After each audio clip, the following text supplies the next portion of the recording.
Is America's top-rated airline worth it? Today I'm answering that question by trying out Southwest Airlines all-economy class product and seeing if they're as good as people say. Welcome to the airport. Now it's time for us to head upstairs and check in for our flight on Southwest. To check in, I headed upstairs to the ticketing and check-in area, and while I check in, let's look at the reviews of Southwest Airlines. On TripAdvisor, they're rated 4 stars, with most of their reviews being excellent. One customer said they had exceptional customer service, another person said there was great service on the ground and in the air, and another said thank you Southwest. So they're rated a very good airline. But now that I'm checked in, it's time to head up to security and go to the airside part of the terminal. Once on the airside, I headed to the end of the A concourse, the part of the terminal housing all Southwest flights and the base of their operations here at the Sunport. Alright, I just cleared security and you just heard the reviews. So as you can see, Southwest is a really good airline and people like them a lot.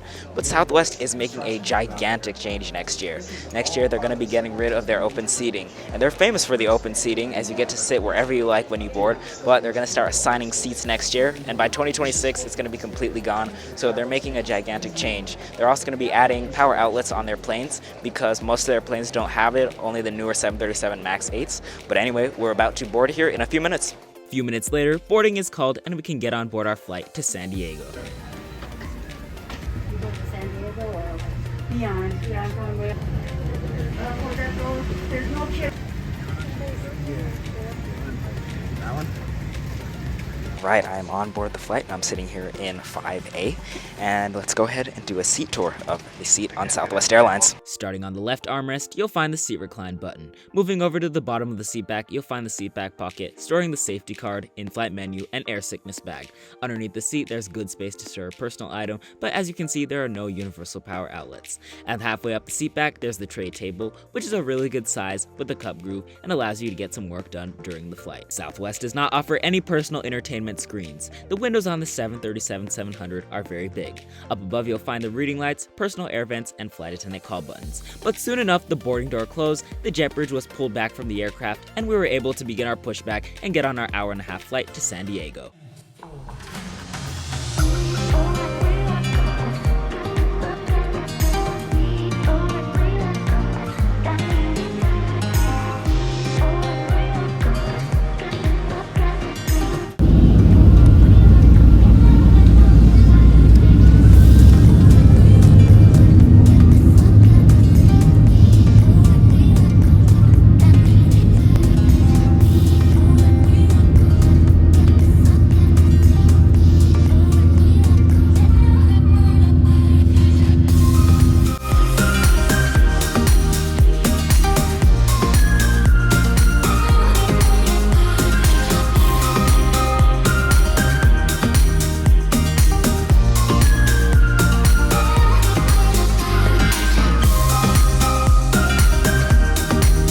Now that we're airborne, let's take a look at the in-flight entertainment on board. To get there, you go to Wi-Fi and select Southwest Wi-Fi, and after hitting the Access the Portal button, you'll be brought to the home page. From here, you are able to access the internet for $8, activate free texting, watch free movies, and watch free live TV.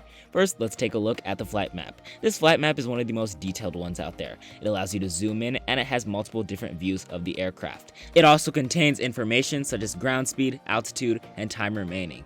As I said earlier, the Wi-Fi on board is $8. A-list preferred and business select passengers get it for free, and this is some of the cheapest Wi-Fi out there. The entertainment selection on board is fantastic. There are plenty of movies, live TV, and shows for anyone to watch, so nobody will get bored. But soon enough, I saw the flight attendants beginning the onboard service, so I opened up the tray table, and a few minutes later, I had a pack of mini pretzels, and then I got my drink. That's Sprite for today's ride, and we continued on our way over to San Diego.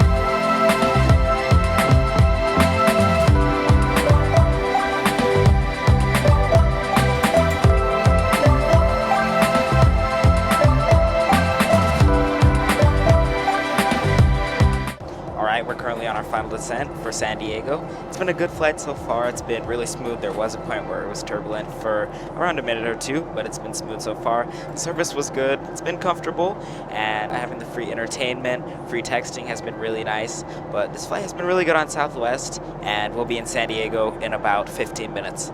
But it's been a great experience today. The only thing that I could really come up with that I wish I could change would be them adding in-seat power, because it's really annoying not being able to charge your devices on the flight. They are actually doing that. So right now, make sure if you're flying on Southwest to charge your devices before the flight, or bring a power bank and make sure it's fully charged so that way you have battery, especially if it's on a cross-country flight or a flight going to Hawaii. But otherwise, this flight has been great.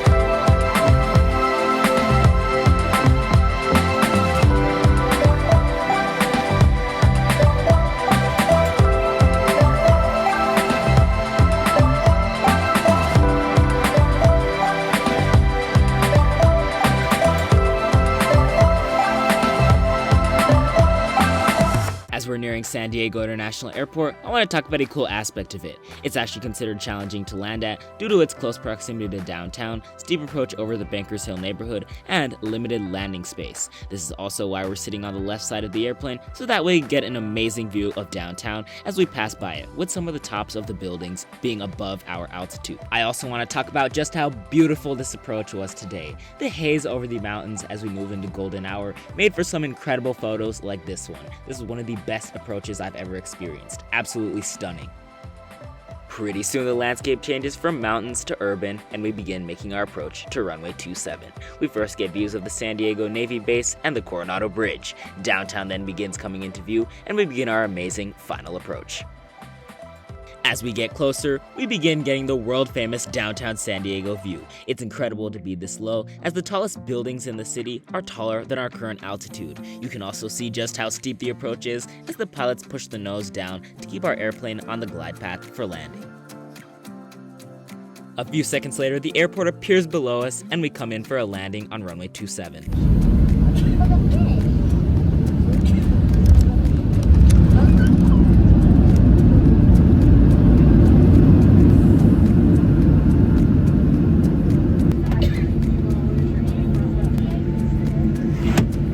After some short minutes of taxiing, we pull into Gate 11 at Terminal 1, the terminal housing all Southwest flights and operations here at the airport, which means we can also deplane now. Alright, bye, thank you, Merry Christmas. Yeah, you're welcome. You too, baby.